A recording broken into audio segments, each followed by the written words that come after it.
Bismillahirrahmanirrahim. Assalamualaikum warahmatullahi wabarakatuh. Di sini kami ingin menyampaikan sekumpulan materi tentang morfologi yang telah kami pelajari di pekan-pekan sebelumnya. Sebelumnya, izinkan kami memperkenalkan diri. Kami ada Neval Rafni, Balki Syahla, Widianti, Asila, dan Dera Selvia. Baik, langsung saja ke materi yang pertama yang akan disampaikan oleh Neval, kepadanya dipersilahkan. Terima kasih kepada Ashila Najwa. Yang pertama ada pengertian morfologi. Morfologi adalah ilmu mengenai bentuk-bentuk dan pembentukan kata. Lebih lanjut, menyatakan bahwa morfologi adalah bagian ilmu bahasa yang mempelajari seluk-beluk bentuk kata serta pengaruh perubahan-perubahan bentuk kata terhadap golongan dan arti kata. Yang selanjutnya akan dijelaskan oleh Dera Selvia, kepadanya dipersilahkan.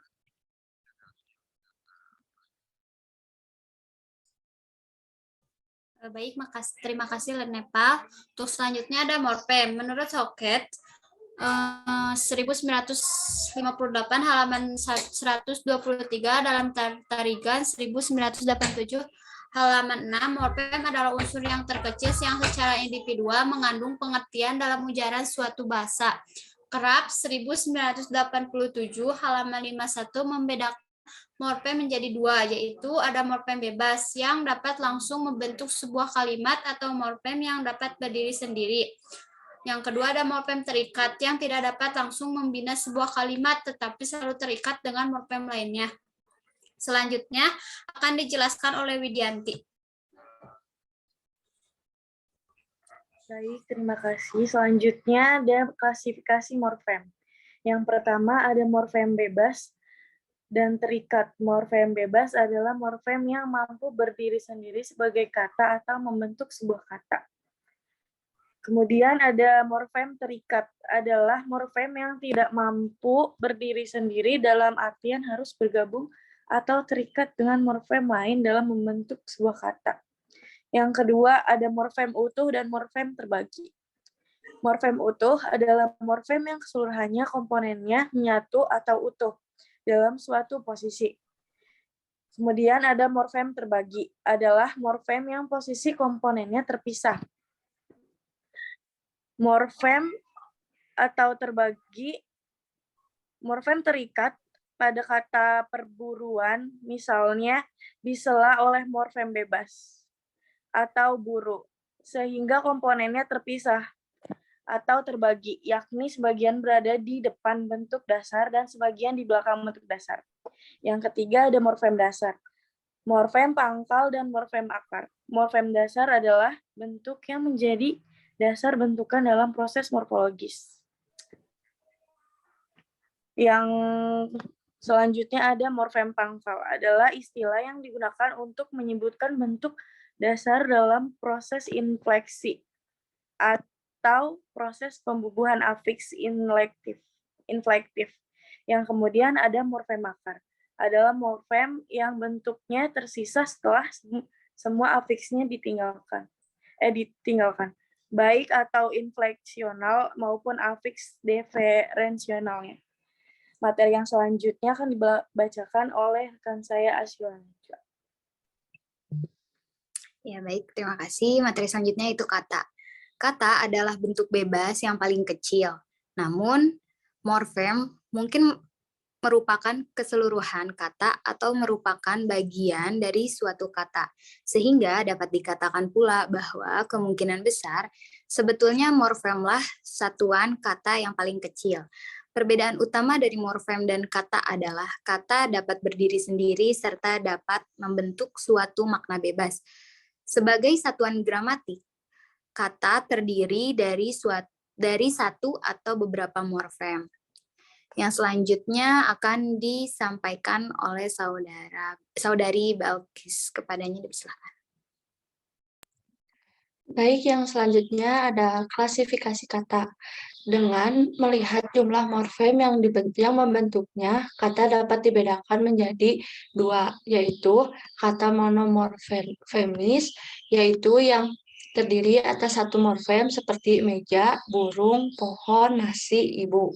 Yang kedua ada kata polimorfemis, yaitu kata yang terdiri atas dua dua morfem atau lebih.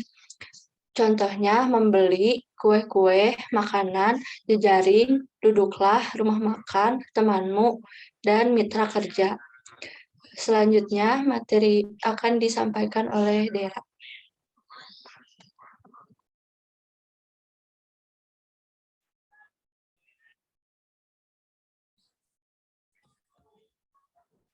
Baik, materi selanjutnya yaitu ada pengertian apiks. Pengertian apiks adalah apiks atau imbuhan adalah bunyi yang ditambahkan pada sebuah kata entah di awal, di akhir, atau di tengah, atau gabungan di antara tiga imbuhan itu untuk membentuk kata baru yang artinya berhubungan dengan kata yang pertama. Menurut Krida Laksana 2010, apiks atau imbuhan adalah satuan terikat yang apabila ditambahkan pada sebuah kata akan membentuk kata baru yang maknanya berhubungan dengan kata asalnya. Ciri-ciri apiksasi yaitu apiksasi memiliki beberapa karakter atau ciri-ciri khusus seperti di bawah ini. Yang pertama yaitu kata berimbuhan adalah kata yang terdiri lebih dari satu morfem atau polimorfemis serta salah satu atau lebih morfem yang berupa apiks. Yang kedua, ada kata ini memiliki makna gramatikal atau makna gramatis. Yang ketiga, dalam proses terjadinya kata-kata ini terjadi juga perubahan kelas kata berdasarkan bentuk dasarnya.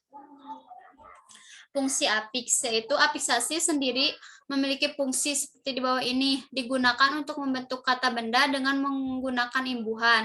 Yang kedua, digunakan untuk membentuk kata kerja. Yang ketiga, digunakan untuk membentuk kata sifat.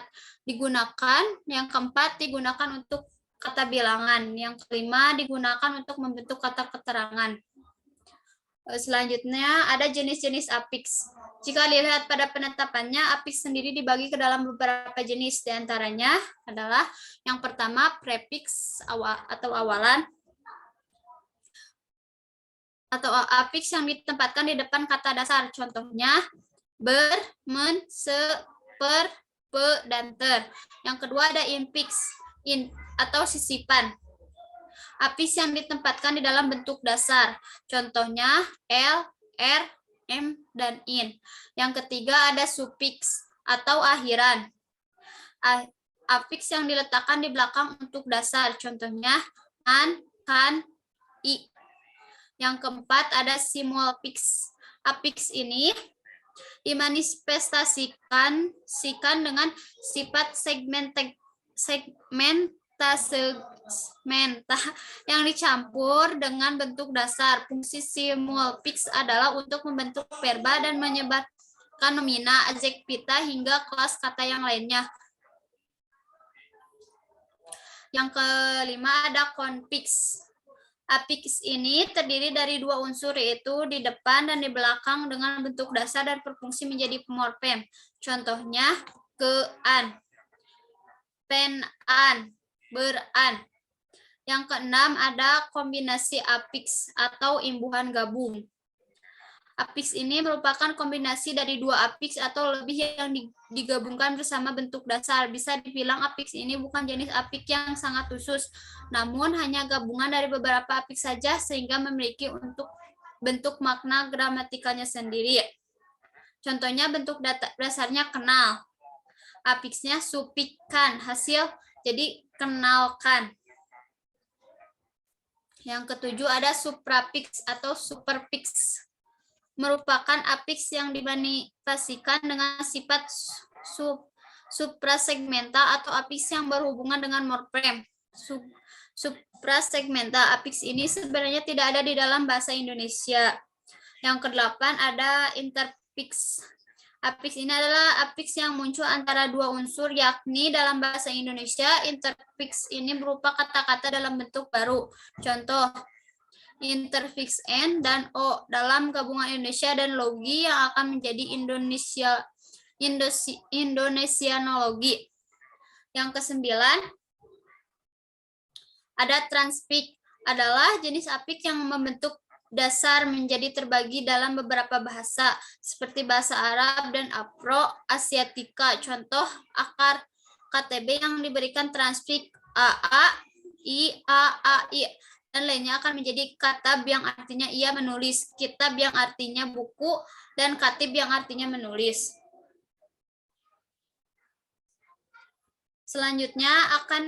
Materi selanjutnya akan dijelaskan oleh Widianti. Belum, Pak.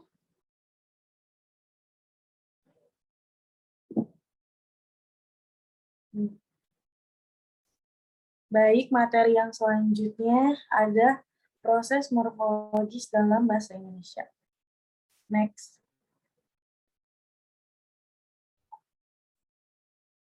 Yang pertama ada pengertian. Proses pembentukan kata. Contohnya, yang pertama, kata terjatuh dibentuk dari kata dasar jatuh. Yang kedua, rumah dibentuk dari kata rumah. Dan yang ketiga, meja makan dibentuk dari kata meja makan. Next. Selanjutnya ada jenis morfologis, jenis proses morfologis. Yang pertama ada afiksasi, yang kedua kompositum, yang ketiga reduplikasi, yang keempat penyerapan. Nah, yang bagian pertama ada afiksasi atau imbuhan. Proses pembubuhan afiks pada suatu bentuk, baik berupa bentuk tunggal maupun bentuk kompleks untuk membentuk kata-kata baru. Selanjutnya ada macam-macam afiks. Yang pertama ada prefiks.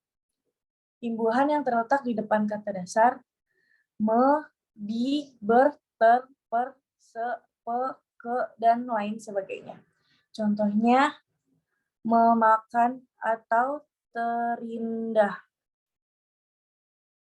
Yang kedua ada infix. Imbuhan yang terletak di tengah kata dasar. Ada M, L, R. Contohnya telunjuk atau gerigi. Yang ketiga ada sufiks. Imbuhan yang terletak di belakang kata dasar. Ada I, N, kan, nya. Contohnya kenangan atau tuliskan. Dan yang keempat ada konfiks, yaitu imbuhan yang terletak di depan dan belakang. Ada me, an, me, i, ke, an, dan sebagainya. Contohnya melindungi dan kerinduan. Next. Berikutnya ada kompositum atau pemajemukan. Dua kata atau lebih yang menjadi suatu dan membentuk makna baru. Contohnya panjang tangan atau suka mencuri. Yang kedua ada kamar mandi atau tempat untuk mandi. Next. Berikutnya ada reduplikasi atau pengulangan. Dua kata atau lebih yang menjadi satu dan membentuk makna baru. Contohnya ada anak-anak dibentuk dari kata dasar anak.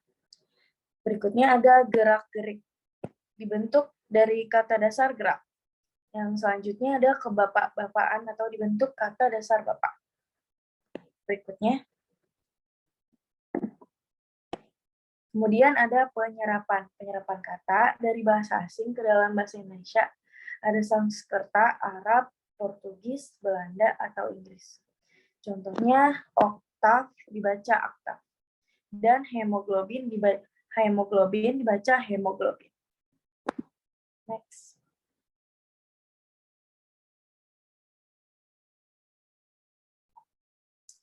Nah, materinya cukup sampai di situ. Sekian dari saya. Dan dilanjutkan. Ya, baik. Untuk materi selanjutnya yaitu proses morfofonemik. Next. Morfofonemik yaitu kajian mengenai terjadinya perubahan bunyi atau perubahan fonem sebagai akibat dari adanya proses morfologis, baik proses afiksasi, proses reduplikasi, maupun proses komposisi. Umpamanya, dalam proses pengimbuhan sufiksan, pada dasar harian, muncul bunyi yang dalam ortografi tidak dituliskan, tetapi dalam ucapan dituliskan. Contoh, hari plus an, jadi harian. Next. jenis perubahan fonem dan bentuk morfofonemik pada beberapa proses morfologi.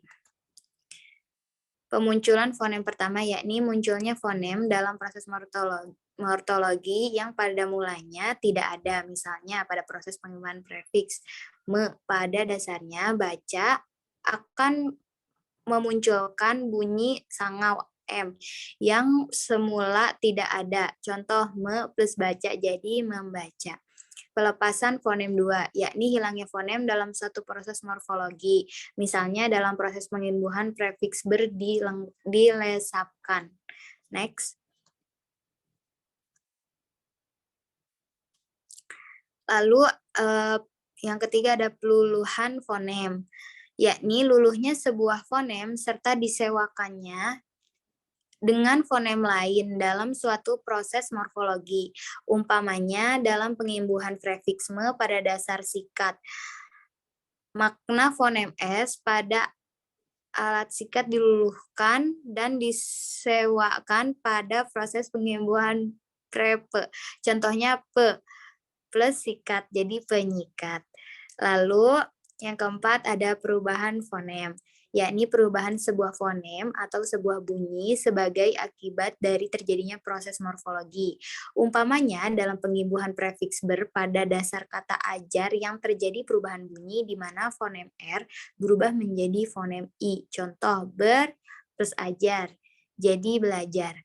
Pergeseran fonem, yaitu perubahan posisi sebuah fonem dari satu suku kata ke dalam suku kata lainnya. Umpamanya dalam pengimbuhan sufiks I, sufiks L pada dasar lompat.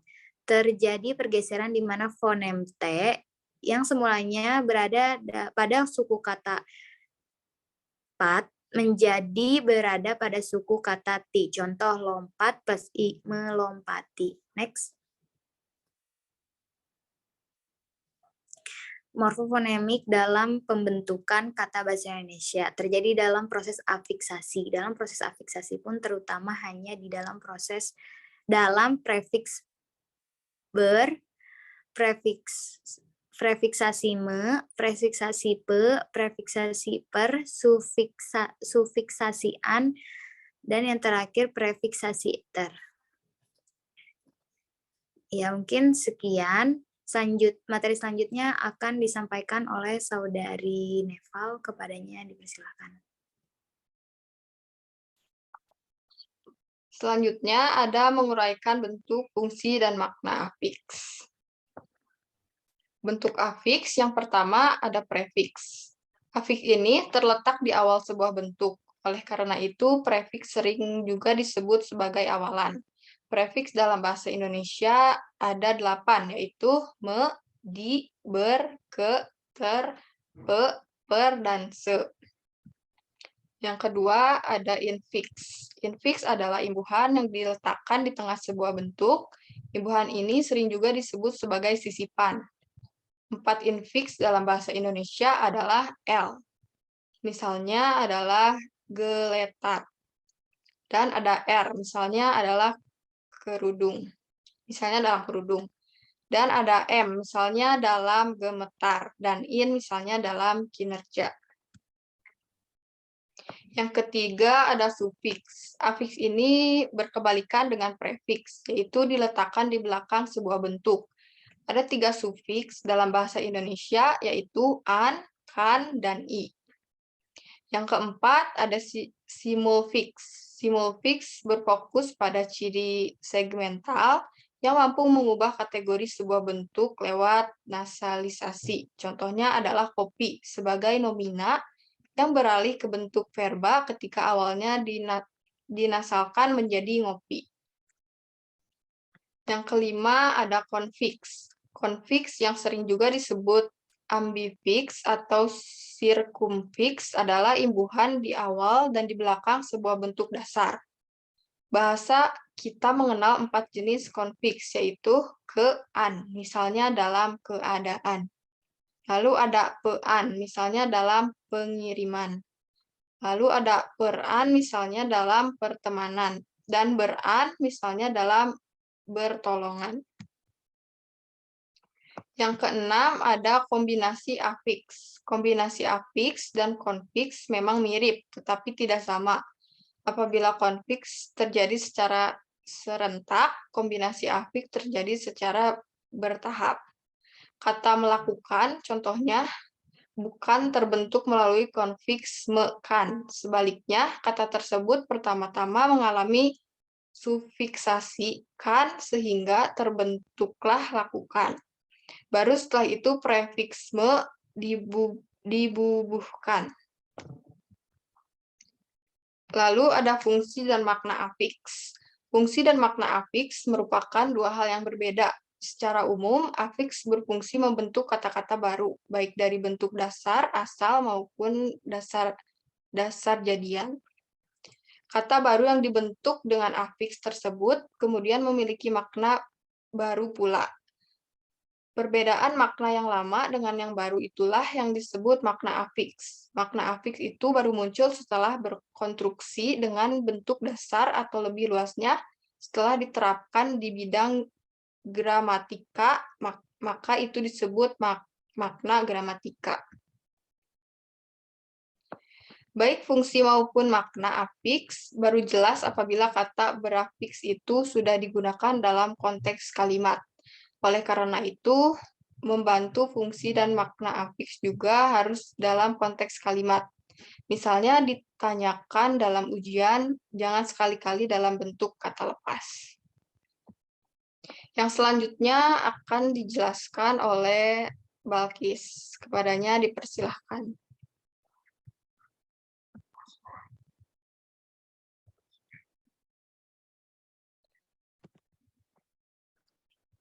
Ulang lagi, Val, maaf.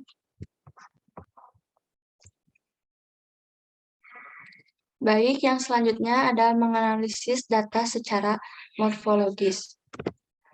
Di sini sudah ada contoh berita yang akan dianalisis.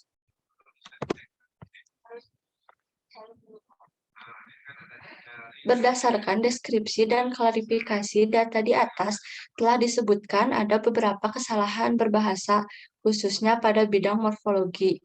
Yang pertama ada kesalahan afiksasi. A. Menggelar, harusnya menggelar. Menggelar merupakan makna melakukan aktivitas, jadi awalan menjadi meng bila bergabung dengan satu dasar bersuku satu.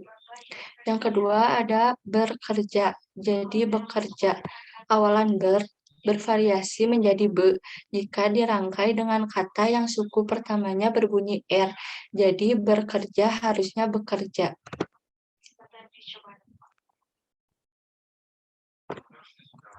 Yang kedua ada kesalahan singkatan. Kegiatan ini bertujuan meningkatkan kualitas SDM. Kalimat di belakang SDM dapat diberi dengan tanda kurung.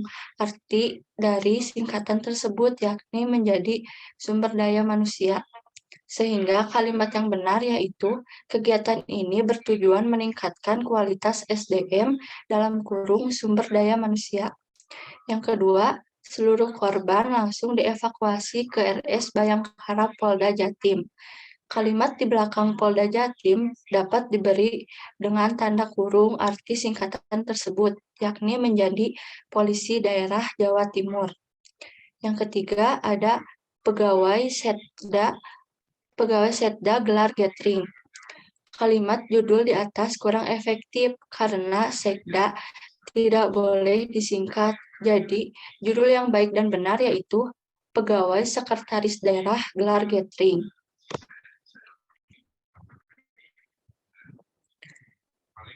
Yang ketiga ada kesalahan penulisan kata asing. Pertama ada pegawai setra gelar gathering. Kalimat tersebut dalam penulisan kata gathering harusnya miring. Kalimat kata gathering merupakan kata asing sehingga penulisan gathering harus miring. Yang keempat ada kesalahan penulisan kata baku. Tak ada hujan, tak ada angin, Suzuki Ignis nyungsep kesolokan.